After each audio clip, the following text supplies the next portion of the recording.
இது மகிமை நேரம்.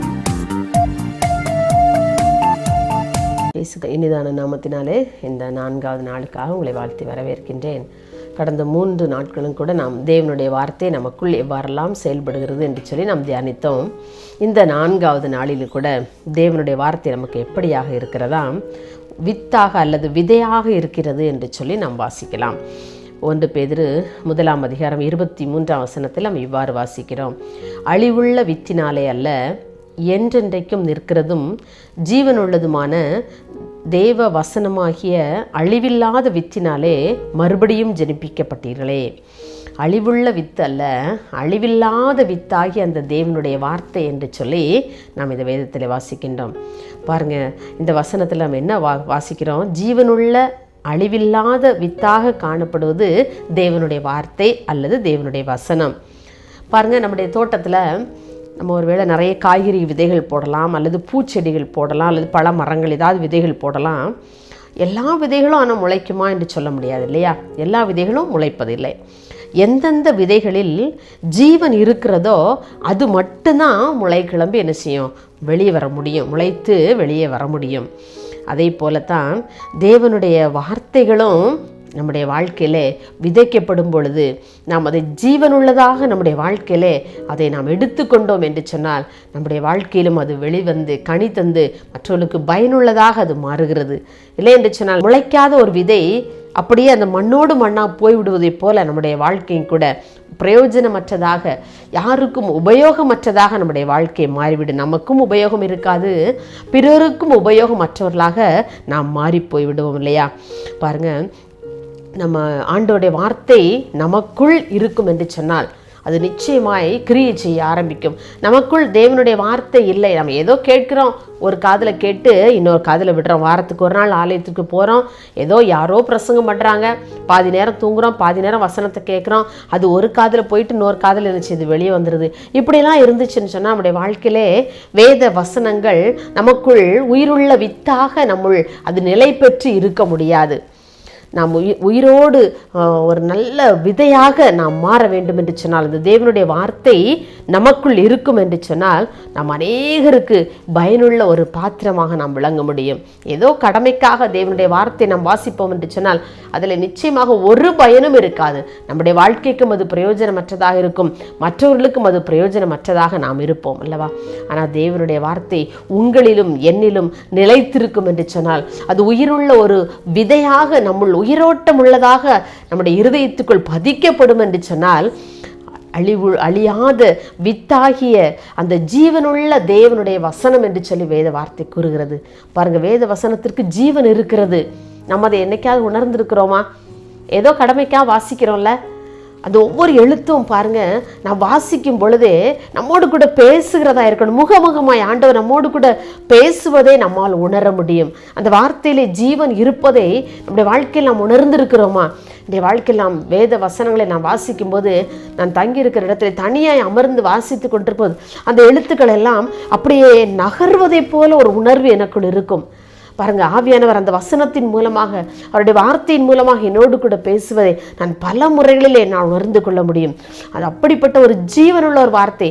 ஏதோ பைபிள் எழுதியிருக்கிறது, பிரிண்ட் பண்ணி கொடுத்தது, அது பிரிண்ட் லெட்டர்ஸ் என்று சொல்லி நாம் நினைத்தோம் என்று சொன்னால் நம்முடைய வாழ்க்கையில எந்த பிரயோஜனமே இருக்காது. ஆனால் அது ஜீவனுள்ள தேவனுடைய வார்த்தை என்று சொல்லி நம்முடைய வாழ்க்கையிலே நாம் அதை உட்கொண்டோம் என்று சொன்னால், அதை ஏற்றுக்கொள்ளோம் என்று சொன்னால் அந்த தேவனுடைய வார்த்தையானது ஜீவனுள்ளதாக நம்முடைய வாழ்க்கைக்குள் பிரவேசித்து நமக்குள்ளும் அது பலருக்கு பிரயோஜனமுள்ள ஒரு பாத்திரமாக நம்மை மாற்றுகிறது.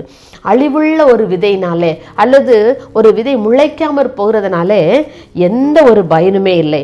அது முளைத்தாலும் கூட சின்ன சின்ன செடியாக வெளியில் வந்து அது பயனற்றதாக கொஞ்சம் நல்லா கருகி போகிறதுல அந்த விவசாயிக்கோ அல்லது விதைத்தவர்களுக்கோ எந்த ஒரு பயனுமே இல்லை. பாருங்கள், அதே போல் நம்முடைய வாழ்க்கையிலே தேவனுடைய வார்த்தை நம்முள் இல்லை என்று சொன்னால் இந்த உலக ஆசாபாசங்கள், உலக ஆடம்பரங்கள், உலக சிற்றின்பங்கள் ஆகியவை நம்முடைய இருதயத்திற்குள் செல்லும் என்று சொன்னால் நாம் நிச்சயமாக அந்த அழிவுள்ள விதை தான் நமக்குள் செல்கிறது.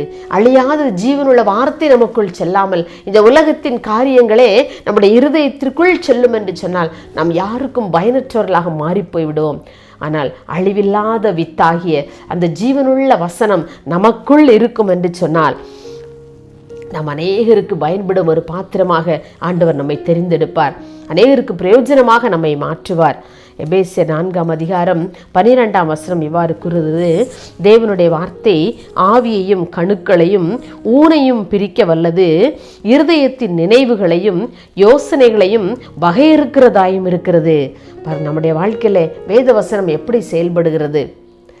அது உயிருள்ள ஒரு வசனமாக, உயிருள்ள ஒரு விதையை போல நமக்குள் அது வேரூன்றி கட்டப்பட்டதா இருக்கிறதா, அல்லது அழிவுள்ள ஒரு விதையை போல இணைந்து விதை முளைப்பதில்லை, அப்படியே முளைத்து சிறிய செடியாக வெளிவந்தாலும் அதனால் பயனொன்றும் இல்லை என்று சொல்லத்தக்கதான நாம் எப்படிப்பட்ட தேவனுடைய வார்த்தையை உடையவர்களாக நாம் வாழ்ந்து கொண்டிருக்கிறோம்?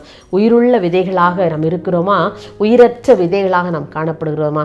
தேவனுடைய வார்த்தையானது உயிருள்ள ஒரு ஜீவனுள்ள தெய்வ வசனம் நமக்குள் இருக்கும் என்று சொன்னால் நாம் மறுபடியும் ஜெனிப்பிக்கப்பட முடியும். ஒருவேளை நாம் பாவத்திலே நாம் விழுந்து போனவர்களாக இருக்கலாம், தவறிதிலே விழுந்தவர்களாக நாம் காணப்படலாம். ஆனால் அந்த நேரங்களெல்லாம் நாம் மறுபடியும் ஜெனிப்பிக்கப்பட வேண்டும் என்று சொன்னால், மறுபடியும் புதுப்பிக்கப்பட வேண்டும் என்று சொன்னால், இந்த தேவனுடைய வார்த்தை, இந்த ஜீவனுள்ள வார்த்தை நமக்குள் இருக்கும் என்று சொன்னால் நிச்சயமாக நம்முடைய வாழ்க்கை ஒரு புதுப்பிக்கப்பட்ட வாழ்க்கையாக, மறுபடியும் ஜெனிப்பிக்கப்பட்ட ஒரு வாழ்க்கையாக மாறும் என்பதிலே எந்த சந்தேகமும் இல்லை. அவ்வாறு இருந்தால்தான் நாம் மறுபடியும் நாம் ஒருவேளை நம்ம எப்பவும் நான் ரொம்ப பரிசுத்தமாக இருக்கேன், நான் எப்போ ரொம்ப பெர்ஃபெக்ட் அப்படின்னு சொல்லி நம்மளால் சொல்ல முடியாது இல்லையா? இந்த பாவம் நிறைந்த உலகத்தில் நாம் வாழ்ந்து கொண்டு இருக்கிறோம். நம்மை சுற்றி நெருங்கி நிற்கிற பாவங்கள் அநேகம் உண்டு. இவன் எப்போ விழுந்துட மாட்டா பாவத்தில், இவன் எப்போ தவறி விழமாட்டான் என்று சொல்லி பிசாசனம் நம்மளை நோக்கி பார்த்து கொண்டே இருக்கிறான்.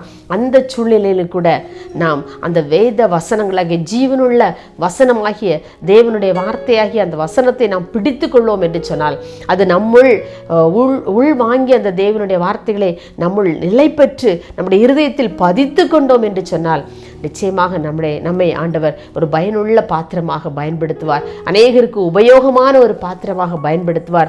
ஒருவேளை இன்றைக்கு நீங்கள் கலங்கி கொண்டிருக்கிறீங்களோ, இந்த உலகத்தில் நான் வாழ்ந்து பிரயோஜனமே இல்லை, என்னுடைய வாழ்க்கையில ஒரு நன்மையுமே நான் அனுபவிக்கவே இல்லை, மற்றவர்களுக்கும் ஒரு பிரயோஜனமற்றவனாக நான் வாழ்ந்து கொண்டிருக்கிறேன், நான் வாழ்ந்து இனி என்ன பயன், என்னுடைய வாழ்வை நான் முடித்து கொள்ளட்டுமா என்று சொல்லி இப்படிப்பட்ட பலவிதமான சிந்தனையோடு கூட இதை கேட்டுக்கொண்டிருக்கலாம்.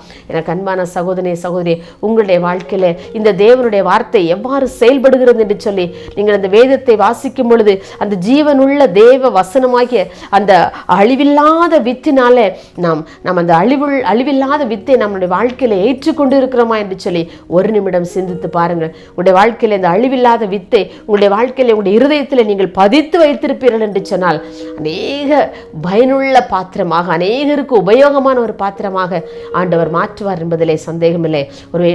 ஒருவேளை உங்களுடைய இருதயத்தின் சிந்தனைகள் ஆண்டவரை மாறுபட்டதாக இருக்கும் என்று சொன்னால் இதை கேட்டுக்கொண்டிருக்கிற ஒவ்வொருடைய இருதயத்திலும் நீங்க கேளுங்க, ஏசப்பா எனக்கு உம்முடைய ஜீவனுள்ள அழிவில்லாத அந்த வார்த்தை என்னுடைய உள்ளத்திற்குள் சென்று என்னை பயனுள்ள ஒரு பாத்திரமாக என்னை மாற்றுங்க என்று சொல்லி ஆண்டவருடைய சமூகத்தில் உங்களை ஒப்பு கொடுப்பீங்களா?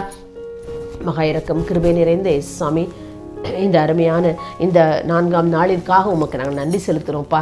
ஆண்டவரே, கடந்த நாட்கள் முழுதுமாக எங்களுடைய வேதத்தினுடைய உம்முடைய வார்த்தையை குறித்து நாங்கள் தியானித்து கொண்டே வருகிறோம். இந்த நாளிலும் கூட உம்முடைய வார்த்தை எங்களுக்கு அழிவில்லாத ஜீவனுள்ள வார்த்தை என்று சொல்லி ஆண்டவரே ஜீவனுள்ள ஒரு வித்தாக இருக்கிறது என்று சொல்லி நாங்கள் தியானித்தோம்ப்பா. ஆண்டவரே, இந்த உலகத்தில் எங்களுடைய வாழ்க்கையும் கூட அந்த அழிவில்லாத அந்த ஜீவனுள்ள உம்முடைய வார்த்தையை ஆண்டவரே எங்களுக்குள், எங்களுடைய இருதயத்திற்குள் நீர் பதித்து வைக்கும்படியாக நாங்கள் ஜெபிக்கிறோம். அந்த வேத வசனங்களை சாத்தானானவை எங்களுடைய இருதயத்திலிருந்து எடுத்து போடாதபடிக்கு ஆண்டவரே நாங்கள் நல்ல நிலத்தில் விதைக்கப்பட்ட விதைகளைப் போல அநேகருக்கு பயன் கொடுக்கத்தக்கதாக எங்களுடைய வாழ்க்கையை மாற்றும்படியாக ஜெபிக்கிறோம் ஐயா. உம்முடைய வேத வசனங்களானது ஆண்டவரே வழியருகே விழுந்த விதைகளைப் போல அல்ல, முள்ளுகளுக்குள் விழுந்த விதைகளைப் போல அல்ல, கற்பாறை நிலத்திலே விழுந்த விதைகளைப் போல அல்ல ஆண்டவரே, நல்ல நிலத்தில் விதைக்கப்பட்ட என்னுடைய இருதயத்தில் விதைக்கப்பட்ட அந்த விதைகள் ஜீவனுள்ள விதையாக எங்களுடைய வாழ்க்கையில இருந்து அநேகருக்கு எங்களை பயனுள்ள ஆண்டவரை ஒரு பாத்திரமாக எங்களை எடுத்து பயன்படுத்தும்படியாக எங்களுடைய கரத்தில் ஒப்புக் கொடுக்கிறோம். அப்படியே ஒப்புக் கொடுக்கிற ஒவ்வொரு பிள்ளைகளுடைய வாழ்க்கையும் கர்த்தர் இந்த நேரத்தில் ஆசீர்வதிக்கிறதற்காக உமக்கு நன்றி செலுத்துகிறோம். உடைய கரத்திலே தாழ்த்தி தருகிறோம். இயேசுவின் நாமத்தில் பிதாவே, ஆமேன்.